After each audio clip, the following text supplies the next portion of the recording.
Initially, how exciting was it to play in Fenway Park?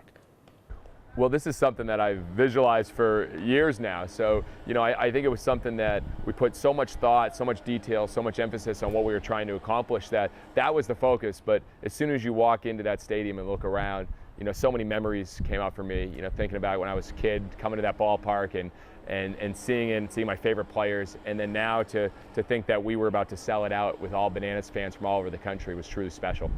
What was the biggest pinch me moment in this process? Maybe years ago when the potential of this rolling out started, or the first Hey Baby right in front of Fenway Park, or Yellow at the end of the night. What was your biggest pinch me moment in Boston?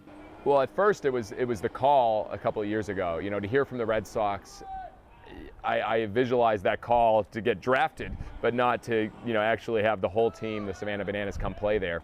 And so it was first the call, and then coming into the stadium, when we had our opening march, going through the streets, Old Yankee Way, which is now Jersey Street, and seeing thousands upon thousands of fans and people with signs and saying, "Welcome home, Jesse," and high-fiving those fans. That was the first moment. It's like, wow. I mean, I was yelling like we just won the Super Bowl. I mean, it was unbelievable.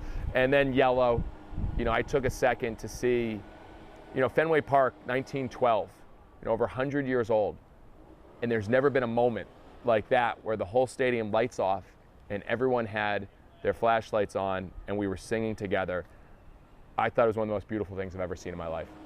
People who are lifelong Red Sox fans on social media, in particular, I'm thinking of the guys from John Boy. I saw a tweet talking about how, as Red Sox fans, they have never seen Fenway Park like that, and the only thing that reminds them of it were the championship days of the Red Sox. Hearing something like that as the curator of all this and making sure that gets put on, how cool is that to hear for you? Well, I was a part of watching those games back in the early 2000s when they first started having those championship runs, and yeah, it was an electric atmosphere. To see us bring that back in 2024 and to some at a different level was beyond special. And I think for more than anything, it's just a testament to the players and the cast and everyone that's like, we're going to build this to be a show that's larger than life. And there was so much emphasis on making it a big show, and the crowd definitely responded. You mentioned the emphasis on making it a big show. That was going to be my next question. Every single night the Bananas take the field, it is a new show. It is a fun show, and it draws people in. When you go to the Fenway stage, is there a new emphasis on bringing in more big names, having your guys do more trick plays, or is it just put on the show the Bananas always do and those Fenway fans are going to be entertained?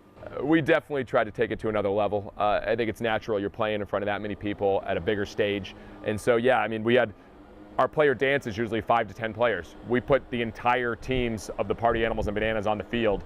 To have 40 people dancing for a player dance, we wanted to build it to another level, and I think that's how we look at it. And with so many more fans, you want to make the show bigger so more people can feel a part of it. So it's a new challenge. It was a big challenge for us because the game, it didn't go as well as I think we anticipate a banana ball game going. And so it was a challenge, but that's where we learn. And I think that what happened in Fenway, to see the moments that were big and that were special, were definitely offset the ones that didn't go as well as we planned. With your history in that region of the country and with the Red Sox, where does this past weekend rank in your time as the owner of the Savannah Bananas?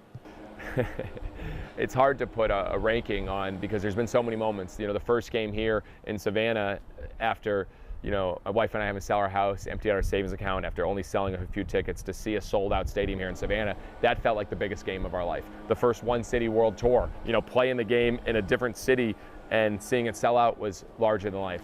Our first Major League Stadium in Houston was bigger than we ever imagined.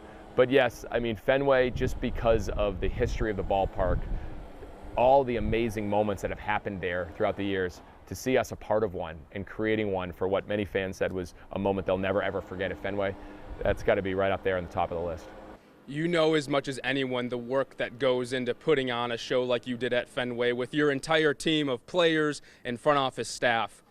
Taking this weekend, what do you learn from it, and how do you continue to build the Bananas brand larger than maybe some people might not know that it can get larger, but I know you're going to learn from Fenway Park and take that into future experiences? Well, if you look at our fans' first principles, it starts with being fanatical about the fans, and it finishes with we will always plus the experience. If we do those two things, if we are constantly fanatical about the fan experience, if we are constantly focused on plussing and enhancing the experience, we'll continue to get better. Obviously, there was a lot of things we learned, but we try to focus one fan at a time. We try to focus on slowing things down, being present, embracing the moments with our fans, and I think a lot of us did that. There were moments that I know people will never forget, but it's, to me, I say this all the time, but we're just getting started, and I really believe we're still in the first inning. The rest of this World Tour for 2024, what can people expect to top Fenway Park? I don't think our goal is necessarily to top a certain moment, a certain game. We're competing against ourselves, and we want to make each and every experience a little bit better. And so, obviously we have 4 more Major League stadiums. The Party Animals have their own headlining tour with a brand new cast of characters, and they are the home team. And so that's something that's exciting for us. We're creating new shows every single night, and now we're creating it at a bigger level with a new team, 2 new teams, and having headliner opportunities. So, it's hard to pigeonhole just one, but I'll tell you that at the end of this tour, people are going to say, wow, look at every Major League stadium, look at what happened in Savannah, look at the Party Animals headliner tour, look at this new team, the Firefighters. This thing, Banana Ball, this is special, and it's here to stay.